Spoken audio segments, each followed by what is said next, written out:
ഞങ്ങളെ ചർച്ചയ്ക്ക് വിളിച്ചു, ഞങ്ങൾ വന്നു. ഉസ്താദ്മാർ വിളിച്ചതാണ് ചർച്ചയ്ക്ക്, അല്ല ഞങ്ങളുണ്ടാക്കിയ ചർച്ചയല്ല.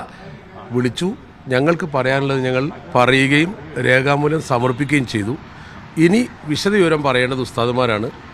അതേസമയത്ത് ഒരു വിഭാഗം വന്നിട്ടില്ല, അത് അവരുടെ കാര്യം ഞങ്ങളല്ല പറയേണ്ടത്. ഉസ്താദ്മാർ വിളിച്ചാൽ വരിക എന്നുള്ളതാണ് ഞങ്ങളുടെ അച്ചടക്കം. അത് ഞങ്ങൾ പാലിച്ചു. അവർ വിളിച്ചു, ഞങ്ങൾ വന്നു, ഞങ്ങളുടെ കാര്യങ്ങൾ പറയുകയും രേഖപ്പെടുത്തി കൊടുക്കുകയും ചെയ്തു.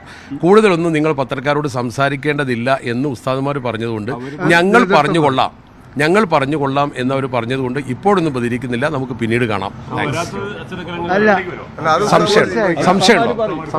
ഞങ്ങൾ അച്ചടക്കം പറഞ്ഞാൽ വരിക എന്നുള്ളതാണ്. ലീഗ് അനുകൂല വിഭാഗം നേതാക്കളുടെ യോഗത്തിൽ പങ്കെടുത്ത ലീഗ് അനുകൂല വിഭാഗം നേതാക്കളുടെ പ്രതികരണമാണ് നമ്മൾ കേട്ടത്. അവർ പറഞ്ഞ പ്രധാനപ്പെട്ട കാര്യം, നേതൃത്വം വിളിച്ചു, അതായത് ലീഗ് സമസ്ത നേതാക്കൾ വിളിച്ചു, തങ്ങൾ ഈ യോഗത്തിൽ പങ്കെടുത്തു, തങ്ങൾക്ക് പറയാനുള്ള കാര്യങ്ങൾ, ഞങ്ങളുടെ ഭാഗത്തുനിന്ന് പറയാനുള്ള കാര്യങ്ങൾ, പരാതികളും മറ്റും ഈ യോഗത്തിൽ നേതാക്കൾ അറിയിച്ചിട്ടുണ്ട്. അതുമായി ബന്ധപ്പെട്ട ആവശ്യമായ രേഖകളടക്കം സമർപ്പിച്ചിട്ടുണ്ട്. മറ്റ് കാര്യങ്ങൾ പറയേണ്ടത് സമസ്ത ലീഗ് നേതൃത്വമാണ്.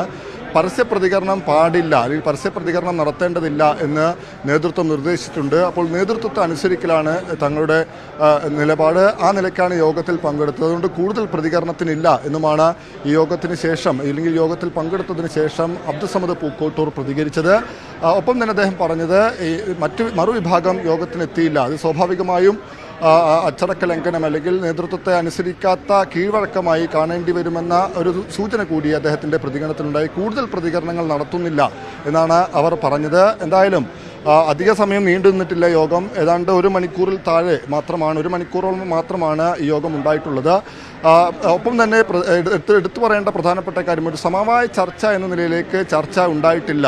നമുക്കറിയാം, മറുവിഭാഗം പങ്കെടുക്കാത്തതിനാൽ തന്നെ അത്തരമൊരു ചർച്ചയ്ക്ക് സാധ്യത പോലുമില്ല. എന്നാൽ ഇവർക്ക് പറയാനുള്ള കാര്യങ്ങൾ, ഇവർ എത്തിയതിൻ്റെ അടിസ്ഥാനത്തിൽ ഇവർക്ക് പറയാനുള്ള കാര്യങ്ങൾ ലീഗ് സമസ്ത നേതൃത്വം കേട്ടു. ലീഗ് സമസ്ത നേതൃത്വം എന്ന് പറയുമ്പോൾ പി കെ കുഞ്ഞാലിക്കുട്ടി, സാദിഖ് അലി ശിഹാബ് തങ്ങൾ ലീഗിൻ്റെ ഭാഗത്തു നിന്നും, ഒപ്പം തന്നെ സമസ്തയുടെ ഭാഗത്ത് നിന്ന് സമസ്ത അധ്യക്ഷൻ ജിഫ്രി മുത്തുക്കോയ തങ്ങളും സമസ്ത സെക്രട്ടറി MT അബ്ദുള്ള മുസ്ലിയാരുമാണ് യോഗത്തിൽ പങ്കെടുത്തത്. അവരുമായാണ് ഈ നേതാക്കൾ, അതായത് ഒരു വിഭാഗം നേതാക്കൾ അബ്ദുസമദ് പൂക്കോട്ടൂർ, നാസർ ഫൈസി കൂടത്തായി, ഒപ്പം തന്നെ അബ്ദുറഹ്മാൻ കല്ലായി, ഷാഫി ഹാജി, സലീം എടക്കര ഉൾപ്പെടെയുള്ള നേതാക്കൾ കൂടിക്കാഴ്ച നടത്തിയത്. അവർ ഇപ്പോൾ മടങ്ങുകയും ചെയ്തിട്ടുണ്ട്.